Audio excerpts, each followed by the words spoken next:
யாருடைய சிந்தையில் வேல் நிற்கிறதோ அவர்களுடைய எண்ணம் முழுக்க முருகனுடைய திருவடியில் பதியும்.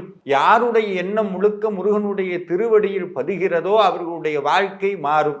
அதனாலதான் இந்த மகாமந்திரம் திருத்தணியில் உதித்தருளும் ஒருத்தன் மலை விருத்தன் என துளத்தில் ஒரு கருத்தன் மயில் நடத்து குகன்வேடே. கருத்தாக முருகப்பெருமான் மாறுவார், எண்ணமாக முருகப்பெருமான் மாறுவார்.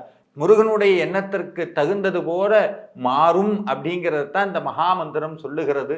இந்த மகாமந்திரத்தை யாரெல்லாம் பாராயணம் செய்கிறார்களோ அவர்களுடைய உள்ளத்தில் வேல் வரும். அது மட்டுமல்ல, தொடர்ந்து பாராயணம் செய்யக்கூடிய அடியவர்களுடைய இல்லத்திலும் வேல் வரும். உள்ளத்திலும் இல்லத்திலும் வேல் இருக்க வாழ்க்கையில் ஒரு குறையும் வராது. வாழ்க்கையில் எந்த விதமான தடங்கல்கள் கவலைகள் எது இருந்தாலும் இந்த வேல் மாறல் மகாமந்திரம் மாற்றி அமைக்கிறது அப்படிங்கிறது இன்றளவும் நடக்கக்கூடிய சத்தியமான கூற்று.